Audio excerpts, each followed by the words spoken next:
보험회사가 고객들의 돈을 강탈하는 방법. 두 번째, 통지 의무 위반으로 인한 보험금 삭감 및 면책인데요. 자, 이 통지 의무라는 거는 우리가 보험 계약 체결 이후에 나의 이런 위험성이 변경되었을 때 그 부분을 보험사에 이렇게 알려줘야 되는 그런 의무를 말하는데요.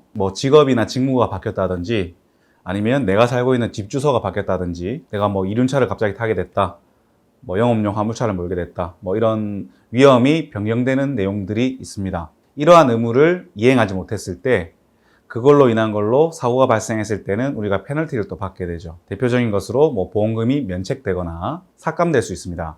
이 통지 의무를 이행하게 되면요. 예를 들어서 직업이 내가 사무직을 일하다가 건설 현장에서 일을 하게 됐다. 이렇게 알렸을 때 보험회사는 담보를 축소하거나 아니면 담보 삭제 아니면은 보험료를 올린다든지 이런 조치들을 하게 되겠죠. 근데 만약에 통지 의무를 이행하지 않고 사고가 났다.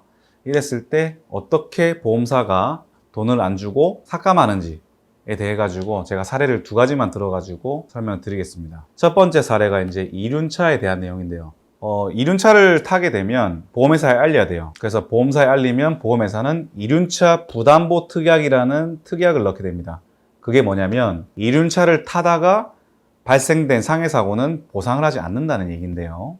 그래서 만약에 내가 보험계약 체결 당시에 오토바이를 타고 있지 않았어요. 그런데 이후에 오토바이를 타게 됐다. 그랬을 때 보험사에다가 오토바이를 탄다, 이륜차를 탄다 이렇게 얘기를 해줘야 되는 건데 만약에 이륜차를 타고 가다가 사고가 났다. 그러면 이제 보상이 안 되는 건데 이런 사례가 있습니다. 친구 오토바이를 그냥 한번 타본 거예요. 자, 친구 오토바이를 타게 된 사례인데 오토바이를 타가지고 이제 운전미숙으로 넘어졌습니다. 그렇게 해가지고 이제 발목이 골절된 그런 사고였는데 보험금을 청구하니까 보험회사에서는 이륜차를 타게 된 거를 우리에게 통지하지 않았으니까 그 해당 보험금에 대해서는 면책하겠다 라고 이렇게 통보를 한 것인데요. 보험약관에 보시면요. 이 이륜차라는 것도 계속 타게 됐을 때 우리가 통지를 해야 되는 부분인데 이렇게 일회성으로 오토바이를 한번 탔다.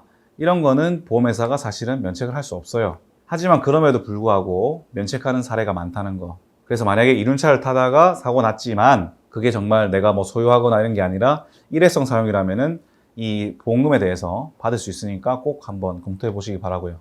근데 오토바이가 내 명의고 내가 보험 넣고 타고 헬멧 안 써갖고 범칙금 내고 이런 기록이 있으면 사실은 그런 주장은 억지가 되겠죠. 그래서 그런 실제로 이제 일회성 사용인 경우에는 놀러 가서 오토바이 같은 거 탈 수도 있지 않습니까? 그죠?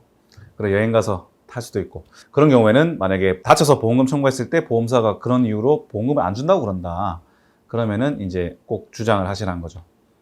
모르시겠으면 전화 주시고.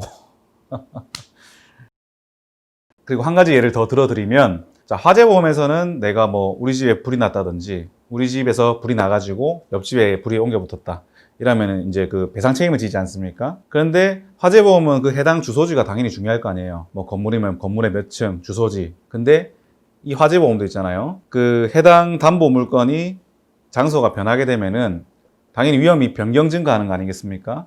그래서 그 부분도 보험사에 알려야 되는 거예요. 근데 내가 화재보험을 가입하고 이사를 갔는데 그 이사 간 내용, 주소지가 변경된 내용을 보험회사에 알리지 않으면 보험회사에서는 그 이사 간 집, 거기서 발생한 화재에 대한 보상이나 이런 손해에 대한 배상 이런 것들을 전부 보험금을 안 주게 되어 있습니다. 이런 사례가 있었죠. 내가 설계사한테 알렸는데 설계사가 누락시킨 경우가 있죠. 보험 설계사한테 이렇게 요청을 했지만 그 보험 설계사가 일부러 누락을 했다든지 깜빡해서 그걸 못 고쳤다. 이렇게 됐을 때는 이제 그런 걸로 인한 손해도 이제 우리가 보험업법 제102조에 따르는 보험사의 사용자 배상 책임을 물을 수 있다는 거죠.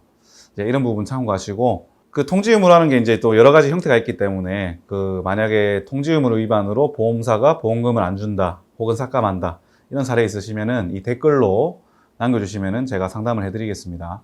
영상 끝까지 시청해 주셔서 대단히 감사드리고요. 영상이 도움이 되셨다면 좋아요, 구독, 알림 설정 하셔가지고 계속 무료로 사건 사고와 보험 이야기 영상을 시청해 보세요. 감사합니다.